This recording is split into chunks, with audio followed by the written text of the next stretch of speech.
Life is hard, but what makes it even harder is that our minds invariably focus on the negatives rather than the positives. The sad part is, we often can't help it. It's part of human design. Naturally, as hunter-gatherers, we needed to pay special attention to dangerous situations in life, lest we became food for a wild tiger nearby. This is called the negativity bias, and it states that things of a more negative nature have a greater effect on one's psychological state and processes than neutral or positive things, even when of equal intensity. Researchers at Harvard University found this to be true through an interesting experiment. They asked participants to identify blue dots from a series of 1,000 dots ranging in color from blue to purple. These dots would flash on the screen one after the other. Initially, participants identified the colors pretty accurately. At this time, roughly half the dots were blue and half were purple. As time went on, however, the researchers started showing fewer blue dots. Strangely, the participants reacted by identifying a greater number of blue dots than were actually present. As the number of blue dots decreased, the participants started identifying dots as blue, when, in reality, they were a shade of purple. It's as if the participants were trained to see and expect a certain number of blue dots, and even when they were not shown, the participants expanded their definition of blue to include shades of purple. Okay, enough with the blue dots. Now comes the interesting part. In further experiments, the researchers found the same effect when participants had to identify aggressive faces from a group that ranged from very threatening to not very threatening, and again when separating unethical research proposals from ethical ones. Even though the occurrence of problems went down, participants began to misread friendly and neutral faces as threatening and ethical proposals as fraudulent. This came to be termed as the blue dot effect, which suggests that our mind is conditioned to look for threats and issues, regardless of how safe our environment is. This means you could be sitting on a vacation in your dream city, but still find yourself focusing on the negative aspects of the journey. The better things get, the more we nitpick on even the smallest of issues. This is evident in the fact that we live more comfortable lives than ever before, but our satisfaction levels somehow don't improve. While this is how our brain is wired, there's definitely some good news. We can change this. Cultivating a positivity bias is just like any other habit. Similar to learning the guitar or a dance routine, you will learn with repetition. To cultivate a positivity bias, first experience the positive. The brain learns by repetition. In order to continuously identify the positives in your life, you first need to experience these positives consistently, on a daily basis. This implies you need to have moments of calm, peace, happiness, and joy in your life, so you can eventually make them your default state. As you learn to engage in these states of consciousness deliberately, the brain will form new neural connections to turn this into a habit. New connections in your brain are being formed at every moment. The more you focus on the negative, the more your brain will be trained to focus on the negative. The more you focus on the positive, the more your brain will learn to find positivity. Most people, however, don't have the level of awareness this practice requires. They're running frantically from one thing to the next, without even being aware of their own biases.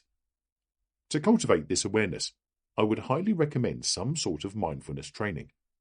It can be meditation, mindful walking, or anything else that grounds you in the present moment.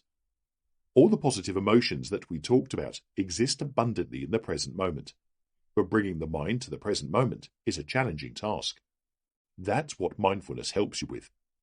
As you come back to the present moment, you will start to experience those positive feelings inside you.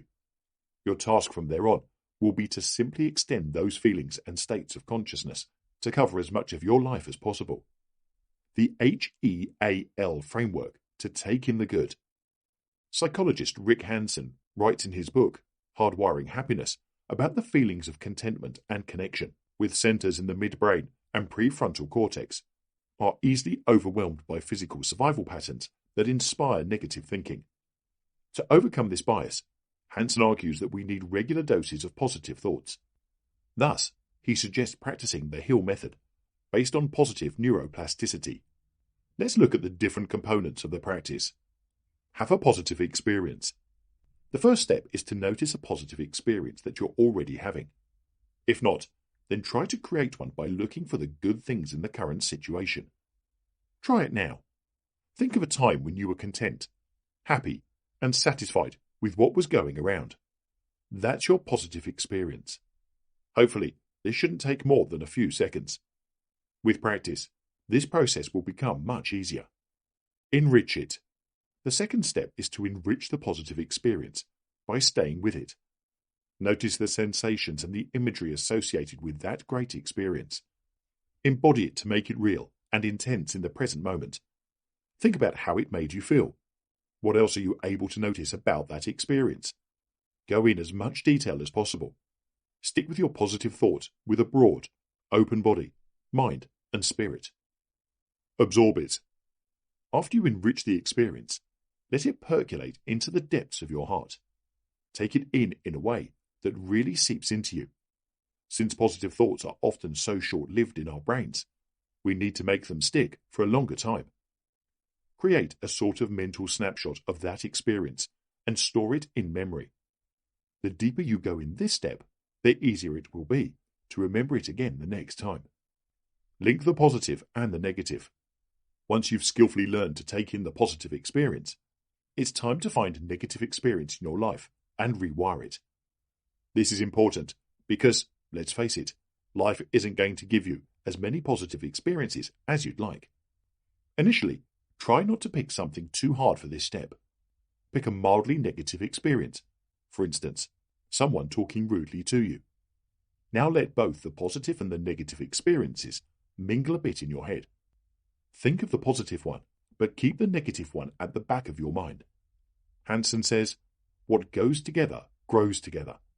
This means that when you face that particular negative experience again, the positive experience will automatically come to mind, making it easier to deal with the negative.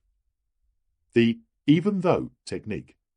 Even though is just a reframing technique to put your negative experiences into context and finding the good things in everything. It includes making a statement that starts with even though to reframe negative experiences into positive. For example, even though I scored badly on my exam, it's not the end. I have other opportunities and I'm okay. I'm doing other things that I feel inspired by and can take on other options to build a career.